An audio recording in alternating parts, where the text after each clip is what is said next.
नमस्कार। 9 महीने बाद हम लोग लगभग मिल पा रहे हैं। 9 महीने जेल जेल तो चलो बहुत सारे लोगों ने 9 महीने काटी हुई, लेकिन मैं शायद राजस्थान का एकमात्र व्यक्ति हूँ, देश में मेरा स्थान कहाँ आता है मुझे पता नहीं, जिसको 121 दिन तक इस 9 महीने के दौरान पुलिस कस्टडी में रखा गया, यानी रिमांड पर रखा गया, यानी पुलिस हिरासत में रखा गया। पुलिस के जो बने हुए सींखचे हैं उनमें रखा गया। बहुत सारे साथी जो नाम आ रहे हैं मैं जानता हूं उनको, बहुत सारे नाम मेरे बार बार सामने आ चुके हैं पहले। ये वो साथी हैं जो मेरे से लगातार जुड़े रहते हैं। 9 महीने की यातना का वह दौर, और वह यातना इसलिए कि किसी पीड़ित की पीड़ा को मैंने कोर्ट के सामने रखा और कोर्ट ने कहा कि भाई इस पूरे मामले में नेताओं ने और अफसरों ने गड़बड़ी की है तो इनके खिलाफ एफआईआर दर्ज करो, अनुसंधान करो। इस कारण से मुझे 9 महीने तक जेल में और पुलिस कस्टडी में रखा गया। आपके सामने सवाल आएगा कि साहब सरकार ने अखबारों में इतना छपाया, इतनी विज्ञप्तियां दी और कहा कि इससे ज्यादा खूंखार अपराधी कोई नहीं है, और आपके सामने बार बार अखबारों ने छापा कि साहब 44 केसेज यानी 44 केसेज मेरे खिलाफ हैं, ये बताया गया और मुझे घोर क्रिमिनल बताया गया। कोर्टों के सामने भी, जनता के सामने भी, अखबारों के माध्यम से भी और अन्य जितने भी तरीके हो सकते हैं बताया गया। तो अब आपको जानना जरूरी है कि सच में अगर 44 मुकदमे मेरे खिलाफ है तो मैं कितना बड़ा क्रिमिनल हूं, और 44 नहीं है तो झूठ क्या बोला गया था वह आपको ध्यान होना चाहिए। झूठ क्या था मेरे खिलाफ? क्रिमिनल रिकॉर्ड की जब हम बात करेंगे तो हमको एक तारीख याद रखनी पड़ेगी। वो तारीख है 31/3/2022। पूरे क्रिमिनल रिकॉर्ड के 2 टुकड़े करने पड़ेंगे। पहला टुकड़ा इस तारीख से पहले का और दूसरा टुकड़ा इसके बाद का। इस तारीख को क्या हुआ था? कोर्ट ने राजस्थान के मुख्यमंत्री यानी बादशाह श्री अशोक गहलोत के खिलाफ एफआईआर दर्ज करने का आदेश दिया था, अनुसंधान करने का आदेश दिया था, इसलिए कि बहुत सारे लोगों ने मिलकर, यह कागजों से प्रूव हो रहा था कोर्ट के सामने, गैंगरेप, डकैती और अपहरण करने वाले 29 मुलजिम जिनको सीआईडी सीबी ने मुलजिम माना था, उनको बचाने में जिन जिन लोगों ने भूमिका निभाई थी उनके खिलाफ एफआईआर दर्ज करने का आदेश 31/3/2022 को हुआ था। मेरा आपराधिक रिकॉर्ड जानने से पहले आपको यह जानना जरूरी है कि इस तारीख से पहले मैं क्या था और इस तारीख के बाद में क्या बना दिया गया। मैं 44 मुकदमों का एक ग्राफ आपके सामने रखना चाह रहा हूं। इस 44 मुकदमों से पहले, 31/3/2022 से पहले मेरे खिलाफ केवल एक मुकदमे में ट्रायल चल रहा था, और वह मुकदमा भी राज कार्य में बाधा का था, और मुकदमा दर्ज कराने वाले वह सरकारी अफसर थे जिनके खिलाफ एंटी करप्शन ब्यूरो में एफआईआर मेरे द्वारा दर्ज कराई गई थी। यह एक मुकदमा था, लेकिन इस मुकदमे के साथ मुझे यह भी बताना पड़ेगा आपको कि 27 मुकदमे और दर्ज हुए थे इस तारीख से पहले, और उनका नतीजा भी आपको बता देता हूं। 22 मुकदमों को पुलिस ने अनुसंधान में झूठा पाया कि गोवर्धन सिंह के खिलाफ झूठे मुकदमे दर्ज हुए थे। इनमें से अधिकतर मुकदमे वो थे जिनमें हाईकोर्ट ने सुपरविजन किया, लगातार पीछा किया, और पुलिस के लोगों ने नकारात्मक एफआईआर कोर्ट में पेश करके और हाईकोर्ट को बताया, और ऐसे करके उन्होंने इन झूठे मुकदमों से अपना पीछा छुड़वाया था। 22 मुकदमों को अनुसंधान में झूठा पाया गया। एक मुकदमा चल रहा था, 22 को झूठा पाया गया। 5 मुकदमों में कोर्ट ने यानी न्यायालय ने मुझे दोष मुक्त करार करते हुए आदेश दे दिए थे। कुल मुकदमे कितने? 28 मुकदमे इस तारीख से पहले थे। 22 मुकदमों को झूठा पाया गया, 5 मुकदमों में कोर्ट ने दोष मुक्त किया, और एक मुकदमे में ट्रायल चल रहा था। वह भी मुकदमा उन लोगों ने दर्ज कराया जिनके खिलाफ एंटी करप्शन ब्यूरो में एफआईआर थी। मुकदमे क्यों हुए? मुकदमे इसलिए हुए क्योंकि मैंने भ्रष्टाचारियों के खिलाफ anti corruption bureau, court, police और जहां जहां जो हो सकता है वो सारे काम मैंने किए। आपको अगर याद आ रहा हो तो आरपीएससी चेयरमैन पूर्व जो थे हबीब खान गौरान, उनके खिलाफ भी भ्रष्टाचार का मामला मैं ही दर्ज कराने वाला कंप्लेनेंट था। तो मुझे बताइए कौन मुझसे खुश होगा? तो वो खुशी जो है वह इन कागजों से आपको स्पष्ट प्रमाणित होती है। 31/3/2022 से पहले 28 मुकदमे, 22 को अनुसंधान में झूठा पाया गया, 5 में कोर्ट ने बरी किया और एक मुकदमा जो भी राज कार्य बाधा का था उसमें भी आरोप था। गोवर्धन सिंह आया, कागज फाड़ दिए, पेन तोड़ दिया। यह मुकदमा ट्रायल चल रहा था। इस प्रकार इस तारीख से पहले केवल एक मुकदमा, छोटा सा मुकदमा मेरे खिलाफ था। जो मुकदमे मैंने बताए 22, वह भी इसी सरकार के पूर्व कार्यकाल में एक साथ दर्ज हुए। एक साथ मुझे हिस्ट्री शीटर बनाया गया, इनाम घोषित किया गया और उस समय भी सरकार यही थी, मुख्यमंत्री भी यही थे। आपको लगता होगा मुख्यमंत्री क्या लेना? मामला विधानसभा में उठा था। राजस्थान नहीं, देश का ऐसा कोई मीडिया नहीं जिस समय यह नहीं छपा हो कि साहब एंटी करप्शन ब्यूरो में या करप्शन उजागर करने वाले के खिलाफ क्या दमन चक्र चलाया गया। इसलिए हर एक व्यक्ति को यह बात पता है। अब सवाल आता है 31/3/2022 को जब कोर्ट ने आदरणीय मुख्यमंत्री यानी राजस्थान के बादशाह श्री अशोक गहलोत के खिलाफ एफआईआर का आदेश कर दिया तो सरकार में हलचल मच गई और उन्होंने कहा कि सबसे पहले इन वकील साहब को पैक करो,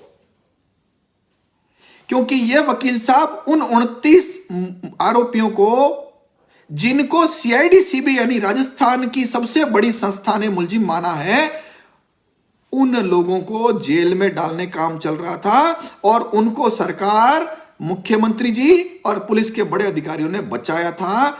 उन लोगों ने मिलकर यह प्लान किया। क्या प्लान किया? अब अपन शुरू करते हैं क्रिमिनल रिकॉर्ड का पार्ट 2। इन्होंने 27 अप्रैल 2022 को मुझे पहले मुकदमे में गिरफ्तार किया। 31/3 को ऑर्डर हुआ था और 27 अप्रैल को इन्होंने मुझे गिरफ्तार किया। लगभग 27 दिन तक सेशन कोर्ट में और हाई कोर्ट में रस्साकशी चली और वह जो आदेश था एफआईआर दर्ज करने का, उस पर कोई रोक के आदेश सरकार को और मुख्यमंत्री को और पुलिस के बड़े अधिकारियों को नहीं मिले। फिर निर्णय जो हुआ कि मुझे पैक करिए, तो पहला मुकदमा दर्ज किया और पहले मुकदमे में हाईकोर्ट का जो स्टे था उसको वैकेट कराया गया। हालांकि इसमें मुझे यह फैक्ट बताना चाहिए, सुप्रीम कोर्ट ने हाईकोर्ट का जो स्टे वैकेट किया गया था उसको वापस रिस्टोर कर दिया, लेकिन चूंकि तब तक मैं गिरफ्तार हो चुका था इसलिए वह आदेश मुझ पर प्रभावी नहीं था। वह रिट अभी तक पेंडिंग है। अब अगला सवाल, उस मुकदमे में गिरफ्तार होते ही मेरे को जिस न्यायालय में पेश किया गया, एक ही दिन में मुझे उसको न्यायालय ने, यानी पहली सुनवाई में उसी न्यायालय ने मुझे जमानत दे दी। इन्होंने दूसरा कर लिया, इन्होंने तीसरा कर लिया, चौथा कर लिया, पांचवां, छठा, सातवां, आठवां, नौवां, 10वां, 11वां, 12वां, इनकी गिनती खत्म नहीं हुई। अंतिम रूप से इन 9 महीनों में 16 मुकदमे इन्होंने नए दर्ज कर लिए। क्रिमिनल रिकॉर्ड अचानक बनाया। मैं कस्टडी में हूं, कस्टडी में होते हुए मुकदमे दर्ज हो रहे थे और मुकदमे दर्ज जो हो रहे थे उसके साथ साथ 12 साल पहले जो मुकदमे दर्ज हुए जिन पर हाई कोर्ट ने रीओपन करने पर रोक लगा रखी थी, उनमें से भी 7 मुकदमे रीओपन कर दिए और एक कुल मिलाकर 8 मुकदमे पुराने जिनको झूठा माना गया था, नकारात्मक एफआर कोर्ट में पेश हो गई थी, उनको भी रीओपन कर दिया। तो हो गया 16 नए और 8 पुराने रीओपन जिनमें कोर्ट में एफआर थी। 24 तक पहुंच गए साहब अपन। एक मुकदमा मैं पहले बता चुका हूं, मेरे खिलाफ पहले चल रहा था, राजकार्य बाधा का, पेन तोड़ने का, कागज फाड़ने का। 25 मुकदमे मेरे खिलाफ आज की डेट में पेंडिंग है, लेकिन सरकार लिख लिख करके 44 मुकदमे बताती है। यह वह मुकदमे बताती है जिनमें पुलिस ने, सरकार ने, इसी सरकार ने भी माना कि झूठे दर्ज कराए गए थे। केवल क्रिमिनल रिकॉर्ड बढ़ाने के लिए 44 की बात करती है, कोई बात नहीं। अब सवाल आता है कि अचानक आपको एक आदमी इतना बड़ा क्रिमिनल लगने लगा, तो कोई तो कारण होगा। कौन लोग थे मुकदमा दर्ज कराने वाले, यह इंपॉर्टेंट बात है। 25 मुकदमे, दोबारा बोलता हूं, 31/3/2022 के बाद जो नए मुकदमों की बात कर रहे हैं कुल मिलाकर के, जिनमें स्टे वेकेट हुआ और समेत मिलाकर 16 मुकदमे नए दर्ज किए। 8 मुकदमे वो जिनको कोर्ट में यह कहते हुए पेश कर दिया गया था कि मुकदमे झूठे थे, हमने अनुसंधान में झूठे पाए गए, वह रीओपन कर दिए गए 24, और एक चल रहा था पुराना 25। ये 25 लोग कौन थे? अब सुनिए, जो रोचक बात है, आपके कान के पर्दे खुल जाएंगे जब मैं बताने वाला हूं आपको। जिन रेपिस्टों को, जिन्होंने गैंगरेप किया था, सीआईडी सीबी ने 29 को जिनको मुलजिम माना था, 5 मुकदमे उन दरिंदों ने उन एफआईआर में जो मुलजिम माना गया था, जिनको इस सरकार ने बचाया था, और बचाने के कारण जो मुकदमे दर्ज हुए उन लोगों ने 5 दर्ज कराए, जबकि मैंने इनकी शक्ल भी कभी नहीं देखी। मैं तो पीड़ित परिवार की पैरवी न्यायालय में कर रहा था, सेशन कोर्ट में, लोअर कोर्ट में और हाई कोर्ट में पैरवी कर रहा था, और वो मुकदमा दर्ज कराते हैं कि धमकी दी, कभी पिस्टल दिखाई, कभी कुछ दिखाया, और ये मुकदमे दर्ज हो जाते हैं। और अगला सुनिए, एंटी करप्शन ब्यूरो में जिसके खिलाफ एफआईआर दर्ज हुई 2010 में, एक पत्रकार महोदय, जिनके सभी मुकदमे हाईकोर्ट ने झूठे माने थे, पुलिस ने भी झूठे माने थे, जिनको रीओपन किया गया, उनमें से ये जो 25 मुकदमे बताए, उन 7 मुकदमे उन पत्रकार जी ने दर्ज कराए जिनके खिलाफ एंटी करप्शन ब्यूरो में एफआईआर दर्ज है, और मैंने दर्ज कराई थी 2010 में। अद्भुत बात बताने वाला हूं, अब अगली सुनिए। 7 मुकदमे पत्रकार जी द्वारा और 5 मुकदमे उन दरिंदों के द्वारा जिन्होंने गैंगरेप, डकैती, अपहरण का अपराध किया था रात के 2:30 बजे सीकर जिले में। 12 हो गए। अब सुनिए, बहुत रोचक बात। एक राष्ट्रीयकृत बैंक, सिंडिकेट बैंक में राजस्थान के लगभग बड़े ठीक ठाक से जागरूक लोगों को पता है, एक 1200 करोड़ रुपए का घोटाला हुआ था। उस घोटाले में जो मास्टरमाइंड था उसका नाम था शंकर खंडेलवाल। वो जेल में रहा, सीबीआई, ईडी और सारी संपत्तियां उसकी जब्त होने की कुछ कार्रवाई चली। शंकर खंडेलवाल के खिलाफ किसी मामले में हाईकोर्ट में मैंने पैरवी की और सुप्रीम कोर्ट से वह परिवादी जीता, और शंकर खंडेलवाल के खिलाफ भी कार्रवाई करने के आदेश सुप्रीम कोर्ट ने किए। मैं शंकर खंडेलवाल को भी कभी शक्ल से नहीं देखा, मैंने जानता नहीं, सबको पता है। इसके बावजूद शंकर खंडेलवाल ने 4 मुकदमे खुद ने दर्ज कराए, भाई से दर्ज करवाए और अन्य लोगों से दर्ज कराए। 4 मुकदमे, 12 पहले बता चुका हूं, 4 इनको जोड़ दीजिए, 16। आगे चलिए। 4 एफआईआर पुलिस के अधिकारियों ने दर्ज कराई, डिप्टी एसपी लेवल के, इंस्पेक्टर लेवल के, उन्होंने दर्ज कराई 4 एफआईआर। मुझे बताइए, जलियांवाला बाग में कौन से अंग्रेज ने गोली चलाई केवल फायर का आदेश करने के अलावा? भारतीयों ने भारतीयों पर गोली चलाई थी, ऊपर से अंग्रेज जनरल डायर के आदेश हुए और गोलियां धड़ाधड़ चली और हमारे भारतीय लोग मारे गए। और इस मामले में भी 4 पुलिसकर्मियों दर्ज कराया। अब हम पहुंच चुके हैं 20 पर। 25 मुकदमे मुझे बताने हैं, 20 मुकदमे पहुंच गए।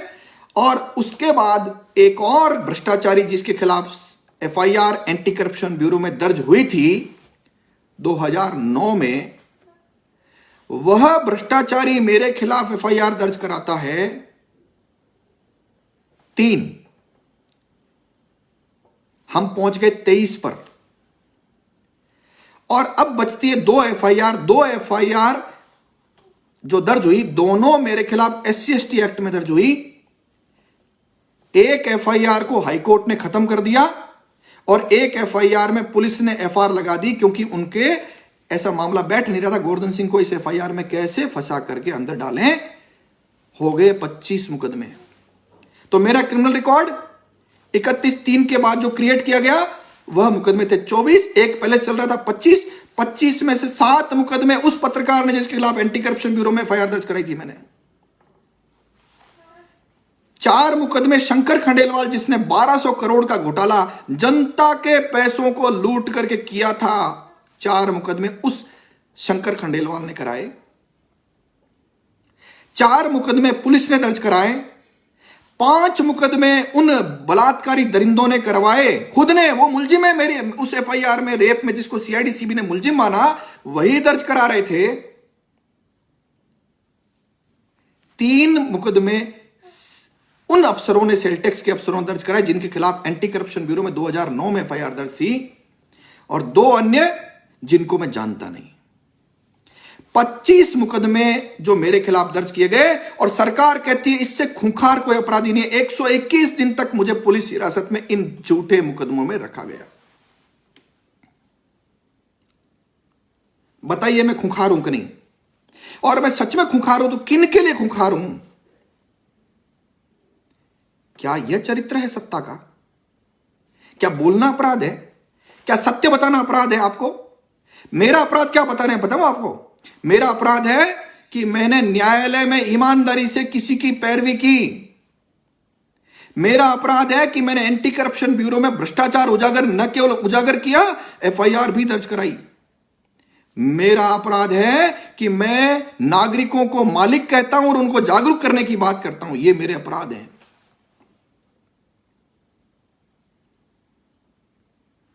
आप कल्पना करिए, मैं ये करूं और ये मैं नहीं करूं। मेरे पास 2 ऑप्शन थे, मैं करने चला।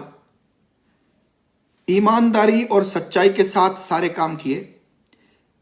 इतनी बड़ी बड़ी प्रेस कॉन्फ्रेंस हुई, अखबारों में खबरें छपाई, पुलिस ने विज्ञप्तियां जारी की, साहब हमने बहुत खूंखार अपराधी पकड़ लिया है। लेकिन आपको आज तक किसी ने बताया क्या? विज्ञप्ति में, अखबार में, टीवी में, किसी ने भी, जिनको सरकार द्वारा विज्ञापन मिलते हैं उनसे पूछिए।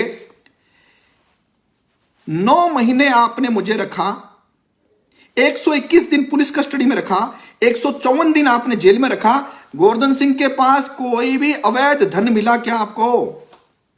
अवैध प्रॉपर्टी मिली क्या? अवैध काम कोई मिला क्या?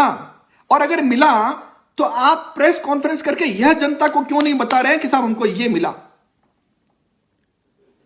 मुझे पता है आप बहुत ताकतवर हैं, और मुझे यह भी पता है कि सत्ता के माध्यम से, सत्ता की ताकत से आपने मुझे अंदर रख करके और उस पीड़िता के साथ अन्याय किया जिसके साथ गैंगरेप, अपहरण, डकैती हुई थी। इसको आपके यानी सीआईडी सीबी के 4 अफसरों ने माना है। और सुनिए, न केवल मेरे साथ किया, वो जो पीड़िता जिसके साथ गैंगरेप हुआ था उसके खिलाफ भी 3 मुकदमे झूठे दर्ज करके, और वह भी आज दर दर की ठोकरें खा रहे हैं, और वह भी लोग यही लोग हैं। यह है सत्ता का चरित्र। मुझे लग रहा है कि आपको बात समझ में आ रही होगी। यह है मेरा क्रिमिनल रिकॉर्ड, और जिनका क्रिमिनल रिकॉर्ड आप सुन रहे हैं उनका क्रिमिनल रिकॉर्ड आपके सामने है। जब मैं जेल से बाहर आया तो मैंने कुछ लोगों को धन्यवाद दिया। क्यों धन्यवाद दिया, मैं ये बताना चाहता हूं आपको। इस पूरे दौर में इंस्पेक्टर से लेकर कांस्टेबल तक जो पुलिसकर्मी थे, उन पर सरकार और बड़े अफसर विश्वास नहीं करते थे कि भाई ये तो गोवर्धन सिंह को पसंद करने वाले लोग हैं।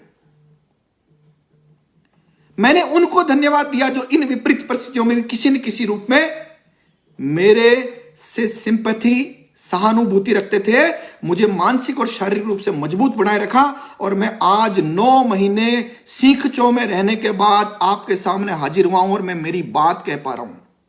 मुझे नहीं पता मैं कब तक कह पाऊंगा। मुझे यह भी पता नहीं कि आधे घंटे बाद हो सकता है कि मुझे आदरणीय मुख्यमंत्री यानी राजस्थान के बादशाह फिर से वापस जेल में डाल दें, क्योंकि अगर इसी तरह के मुकदमे करने हैं तो किसी के खिलाफ किए जा सकते साहब।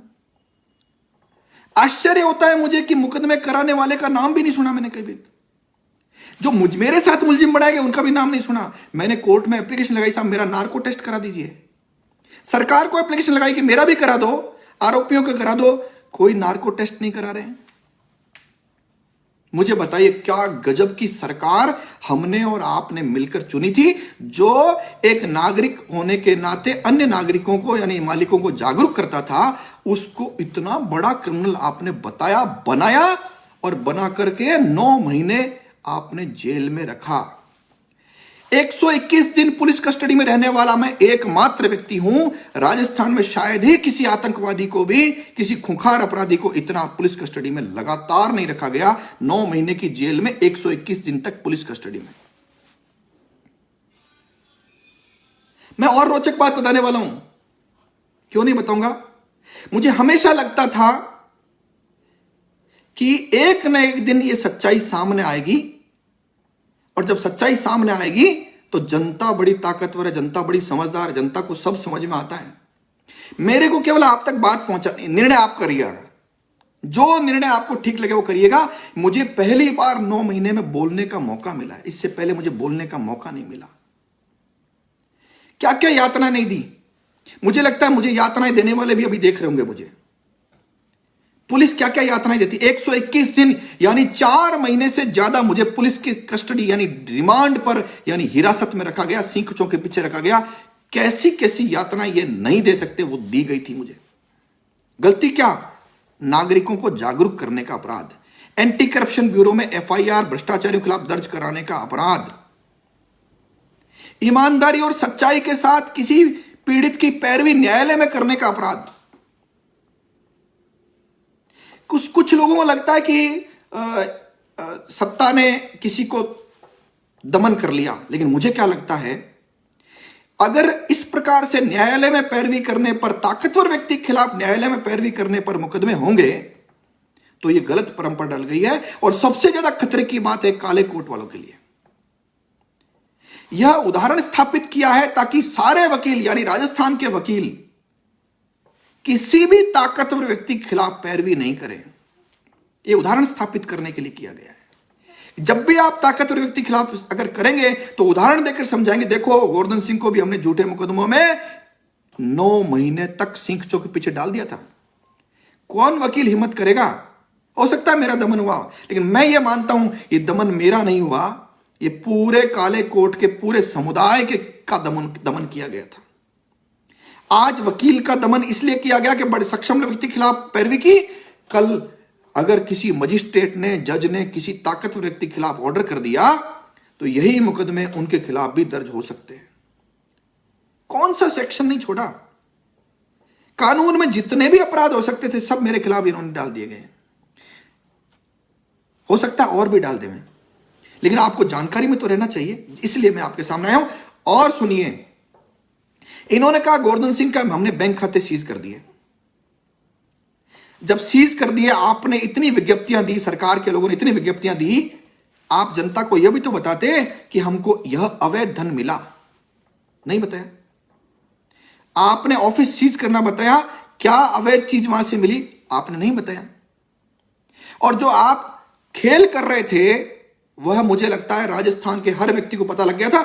शुरुआत में जब 1-2 मुकदमे हुए तो जनता को लगा कि कुछ गड़बड़ी होगी, लेकिन जब मुकदमा तीसरा हुआ, चौथा हुआ, 5वां, 6ठा, 7वां, 8वां, 9वां, 10वां, 11वां, 12वां, 15वां, 20वां, 25 तक गाड़ी जब पहुंची और इन्होंने 44 मुकदमे बताए, जनता ने कहा भाई गड़बड़ है। अब जनता करे क्या? प्रश्न यह है। मुकदमे हो गए, न्यायालय की एक प्रक्रिया है, उसे गुजरना पड़ेगा। जनता क्या करे वो जनता अपने समय आने पर तय करे। लेकिन और सुनिए, मुझे एक बात कहनी है आपको, केवल पुलिस कस्टडी में रह करके इनका जी नहीं भरा था। मुझे कहां रखा गया आपको बताएगा? जेल में उस जगह रखा गया जहां पर आतंकवादी, पाकिस्तानी, खूंखार अपराधी और फांसी की सजा प्राप्त लोग जो जहां पर होते हैं उस जगह रखा गया।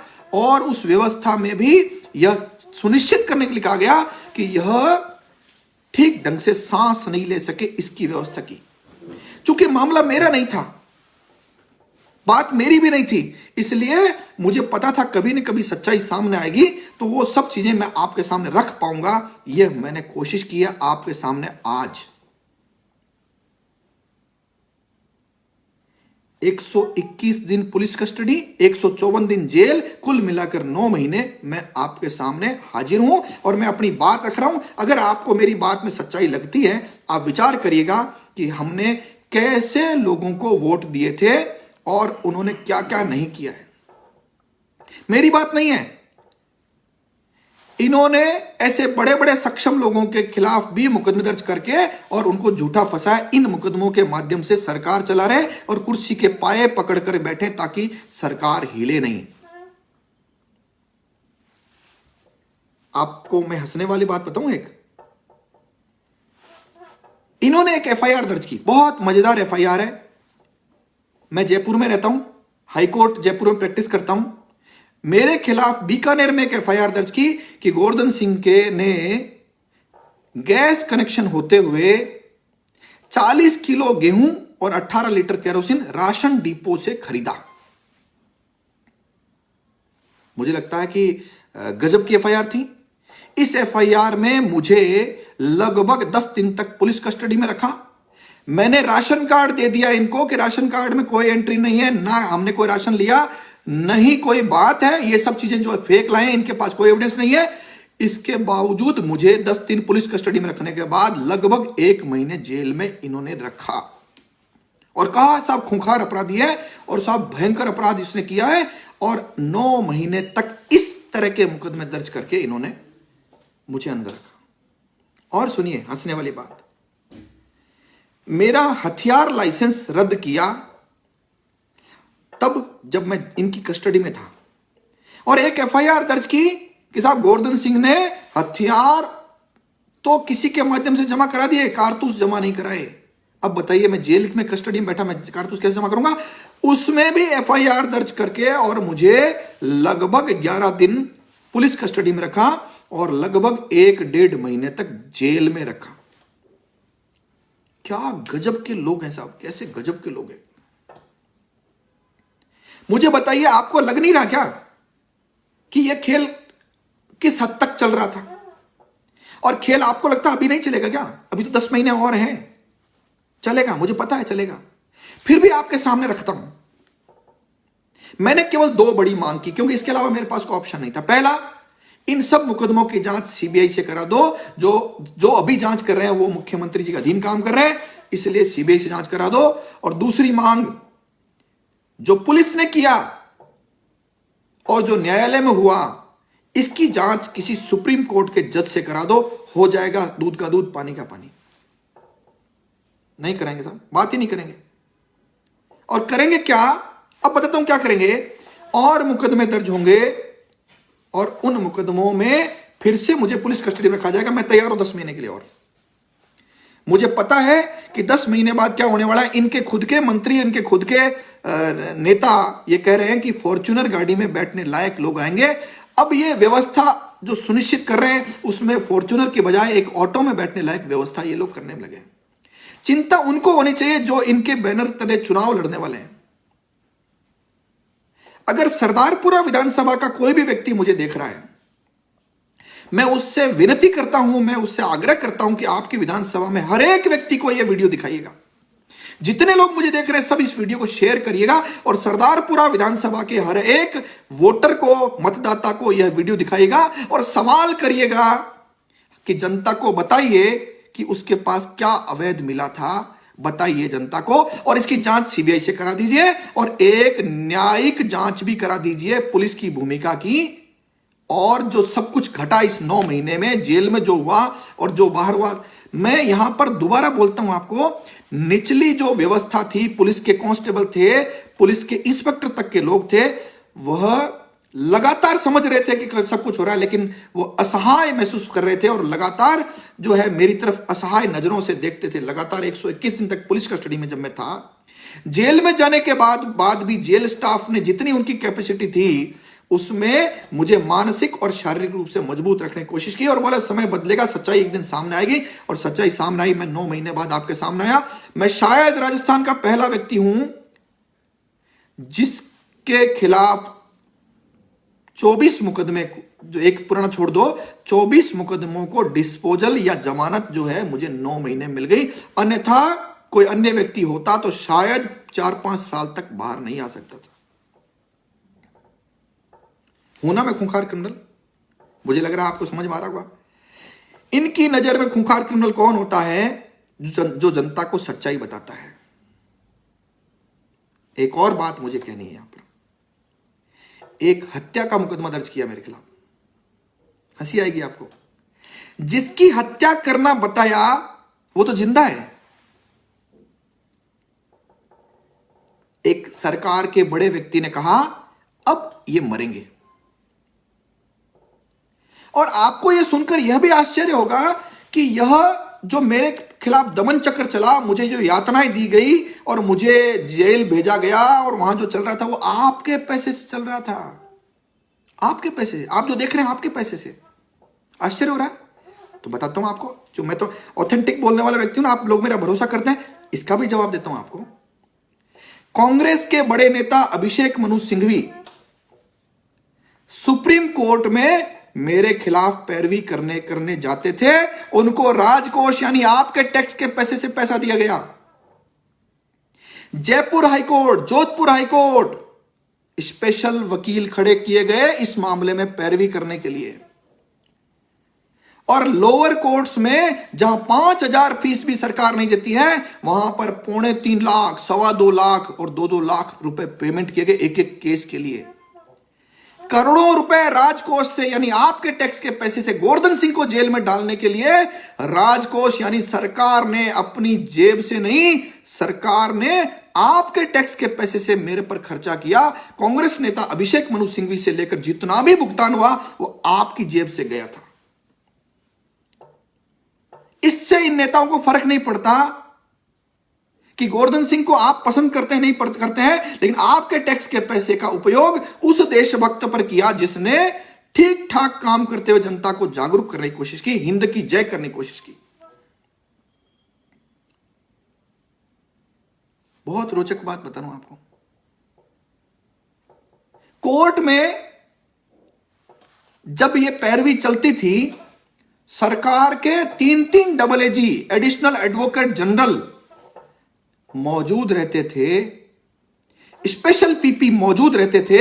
इनको करोड़ों रुपए का भुगतान, करोड़ों रुपए का, दोबारा बोल रहा हूं, करोड़ों रुपए का भुगतान आपकी जेब के पैसे, टैक्स के पैसे का किया गया। अब सवाल आता है कि कुछ लोग चिंतित हैं कि मेरी वकालत रद्द कर दी गई। साहब, मैं मानता हूं कि मैं एक छोटा व्यक्ति था और मैं जिन लोगों के खिलाफ किसी लड़ रहा था न्याय की लड़ाई, न्यायालय के समक्ष कलम से, गाली नहीं निकाली मैंने। और गाली निकाली हो तो आप पूछिए उन जांच करने वालों से कि कोई भी आपको व्यक्ति मिला क्या जिसने मेरे मुंह से गाली सुनी थी? नहीं निकाली। लठ नहीं चलाया, अपराध नहीं किया, केवल न्याय की लड़ाई लड़ रहा था। उस दमन चक्र को चलाने में कहा कि गोवर्धन सिंह जैसा वकील इस सिस्टम में नहीं होना चाहिए। क्या किया गया यह भी आपको बताना बहुत आवश्यक है। मेरी एक शिकायत सरकार के एक पुलिस अधिकारी ने बार काउंसिल ऑफ राजस्थान में की। मैं जेल में था, मुझे नोटिस भी नहीं मिला, मुझे जवाब देने का मौका भी नहीं मिला, और केवल इस आधार पर कि गोवर्धन सिंह के खिलाफ FIR दर्ज हुई है, अभी तक ट्रायल भी शुरू नहीं हुआ, चार्ज भी नहीं लगा, और कहा कि गोवर्धन सिंह को कहीं पर भी वकालत करने का हक नहीं है, अधिकार नहीं है, यह कहते हुए निरस्त कर दी गई। इतनी स्पीड से काम किया गया। कौन कर रहे थे? तो मेरे खिलाफ जो चीजें हो रही थी वो इतनी स्पीड से की गई कि लोगों में, वकीलों में यह मैसेज जाना चाहिए कि किसी भी ताकतवर व्यक्ति के खिलाफ आपने कैसे बोला, आपने न्यायालय के समक्ष किसी भी ताकतवर व्यक्ति के खिलाफ कैसे पैरवी की। यह मैसेज सरकार ने दिया। और अगर मेरे को यह बोलने का राइट है कि मेरे साथ क्या हुआ, मैं बता रहा हूं, आप अपना मूल्यांकन करिएगा कि वास्तव में सच में क्या हुआ होगा। आज तक मेरा पक्ष आपके सामने आया ही नहीं कभी, केवल अखबारों ने छापा जो पुलिस ने कहा। मुझे बताइए, मैं आपसे सवाल करता हूं, क्या बड़ी खबर यह है कि गोवर्धन सिंह ने 40 किलो गेहूं राशन डिपो से खरीदा, गोवर्धन सिंह को पीसी दी गई, जेसी किया गया, यह बड़ी खबर है? या यह बड़ी खबर है कि मुख्यमंत्री के खिलाफ FIR दर्ज करने के आदेश न्यायालय ने दिए? आप पूछिए जनता से, पुलिस से, नेताओं से, मीडिया से पूछिए कि यह खबर किसी ने कहीं पढ़ी क्या? किसी अखबार में, किसी टीवी चैनल पर पट्टी चली क्या? किसी चैनल ने खबर दी आपको क्या? नहीं दी ना।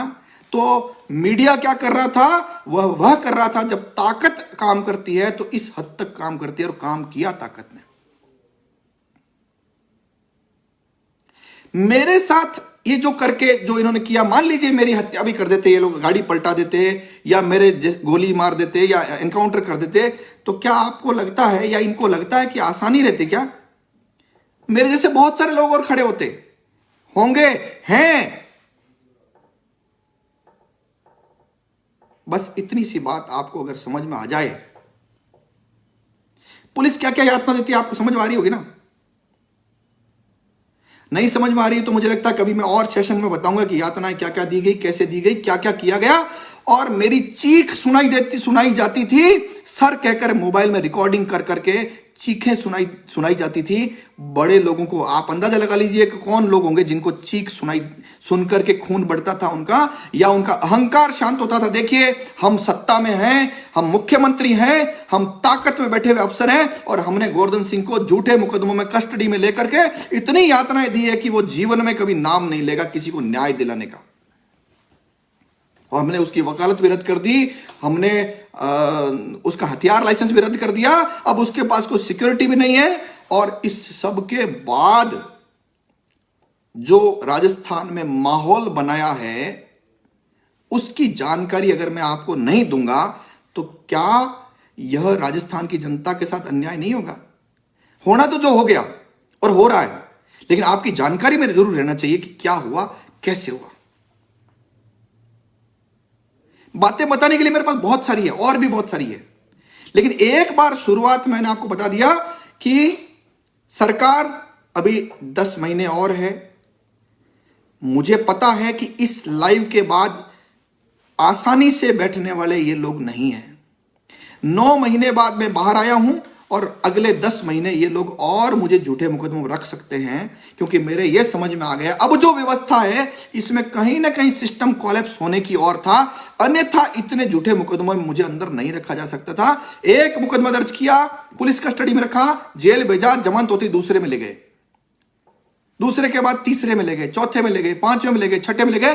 पूरा सिस्टम जो है मूक दर्शक बना देख रहा था, और बहुत जो लोग कह रहे थे गलत हो रहा है उनको साइडलाइन कर दिया गया था। बागडोर उनको संभलाई गई जो जनरल डायर के फायर का आदेश करते ही एफआईआर का फायर करे, यातनाएं दे, जेल में यातनाएं दे, और वो सब काम इस राजस्थान की धरती पर हुआ, मेरे साथ ही हुआ। ये कोई बहादुरी नहीं थी। राजस्थान का एक बादशाह अगर किसी एक नागरिक जो सच्चाई और ईमानदारी से खड़ा होता है उसको यातनाएं दे दे, झूठे मुकदमे जेल रख दे, यह बहादुरी नहीं है। बहादुरी यह है कि 9 महीने यातनाएं भुगतने के बाद भी जनता को सच बताए। मुझे लगता है यह काम जो मैं कर रहा हूं, मुझे पता है इसके परिणाम क्या होने हैं, इसके बावजूद मैं तैयार हूं अगले 10 महीने के लिए।